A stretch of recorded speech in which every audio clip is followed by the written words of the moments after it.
What's up, everyone? Welcome back to Did You Catch the Game?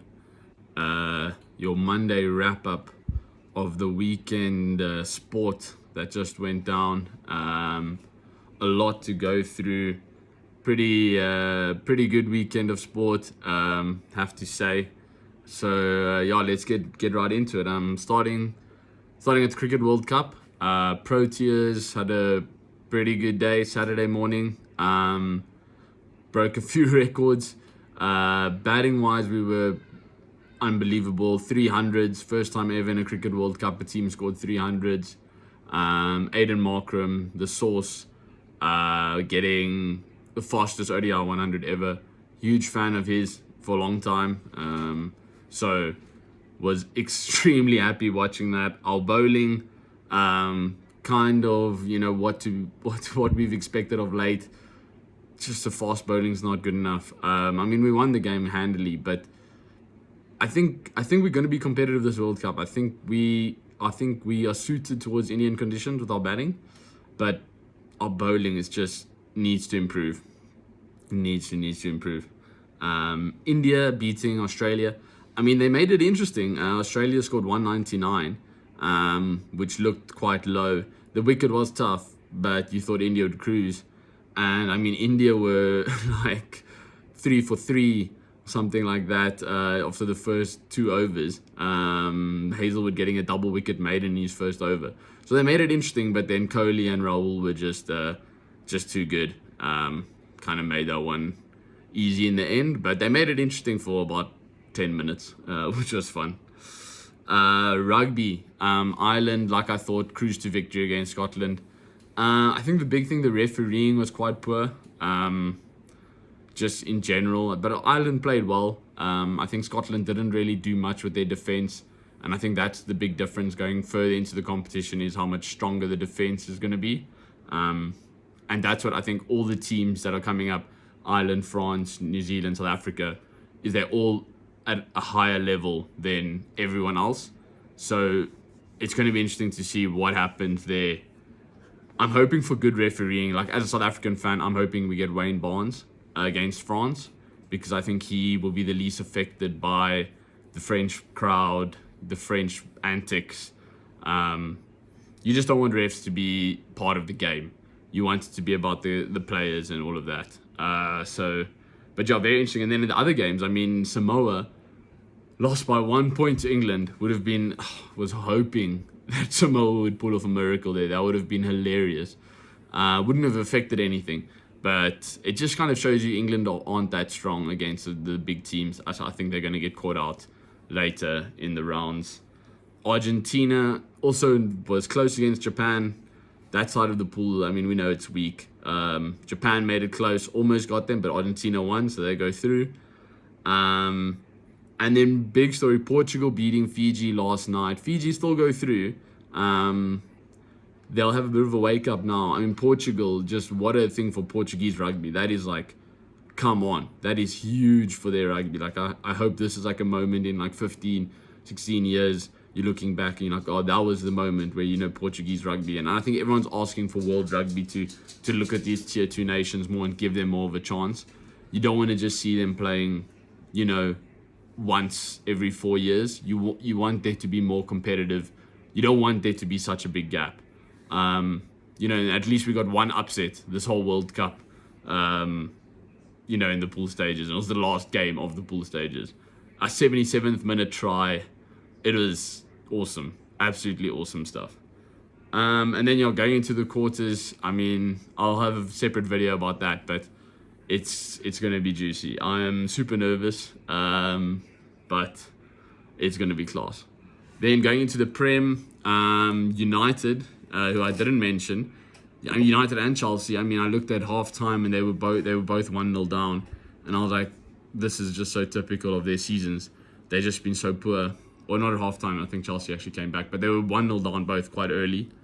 And United looked lost, 92 minutes down. Scott McSauce comes on in the 87th minute, scores in the 93rd minute and the 97th minute to win them the game. And, shout out to McSauce. I think he was pushing for a move earlier in the transfer season. He's not a bench player. I don't know. He's not quality to win the Premier League, for example, but he clearly is showing that he cares and he's willing to fight, which I think a lot of United fans need right now in their team. They just want someone that's going to fight for the badge, because this is. I don't think this is going to change much. I think they need like injuries to come back, and that should help them. But this is still. I think there's still a lot of issues there. I don't know what style of play they have. That's my big thing with them. And then Arsenal, 87th minute, Martinelli, deflection goal, but he got the goal because it was going on target. Martinelli scores, Havertz assist, nice easy pass.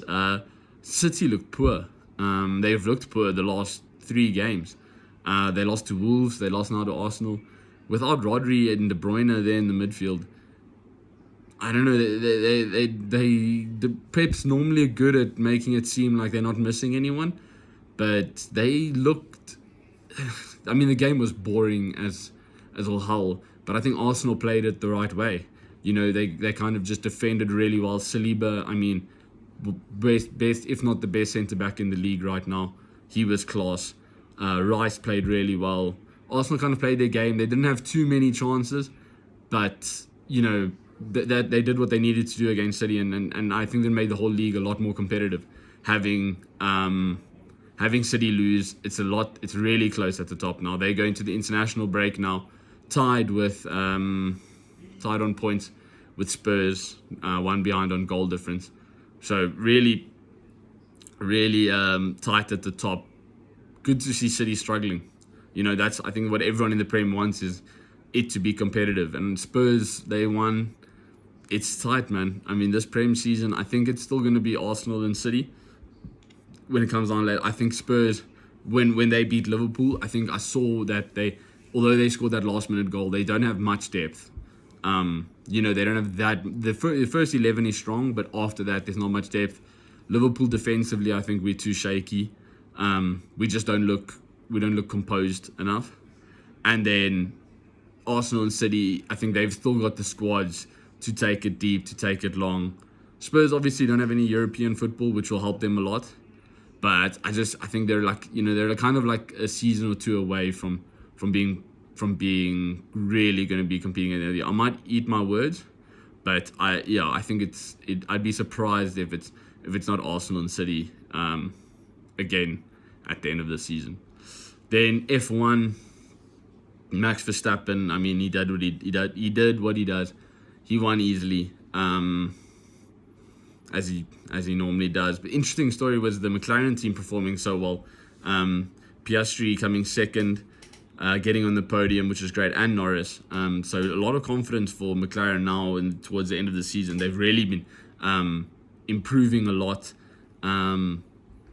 Showing that the car, they've been making improvements to the car. Can they carry it into the next year, and be fighting for that second spot? And maybe someone can compete with Red Bull. It's unlikely, but yeah. And then, I mean, the big question is Perez. Finishing 10th.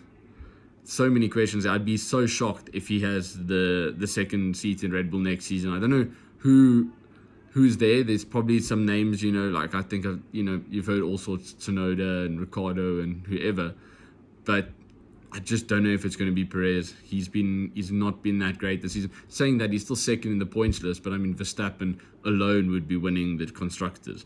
So, yeah, I don't know if it's going to be Perez. And Red Bull have been known to be quite ruthless. So, yeah, we'll see. The Alfred Daniel rained out a day, so they only had 54 holes, but Matt Fitzpatrick picked up the victory today. Really awesome I'm a big Fitzy fan. I said in the Ryder Cup video, I think he's underrated.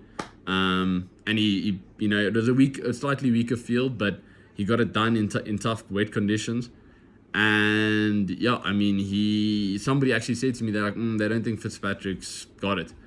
Doesn't have that bottle in him. And I think, adding these types of things to your repertoire, he's class. So really happy for him. Then ending PGA Tour, actually, I mean, a bit of a nothing event, really. But it actually made it interesting. You got to feel for Ben Griffin. He missed a putt from about 8 feet on 18 to win the whole thing. He went bogey par bogey last two holes. Ended up in a 5-man playoff. Luke List, who hasn't won in ages, sank like a 54-foot putt to win the whole damn thing. His putting has been terrible for the last couple of years. And he putted amazingly. He was 5th in strokes gained putting this weekend. And yeah, I mean, really sick way to finish. 5-man playoff. You don't see that often. And then draining a birdie putt from miles away. Very cool. And then also just a shout out to Ludwig Ardberg, the Swede, making it into that playoff as well and showing that he's competitive there in the PGA Tour. You know, being on the European Tour for now ages, going there to the smaller events in America and showing that, you know, he's got bottle as well. So yeah, very long weekend, but it is a wrap up of the whole weekend's games. Give me your thoughts. Give me your thoughts on what you think's going to happen at the quarterfinals. I'll have a video on that. If you're a United fan, tell me how I'm wrong and that you guys are actually class and I don't know what I'm talking about. If you know who's going to be in the second seed for Red Bull, let me know. And yeah, thanks for the support and see you guys soon.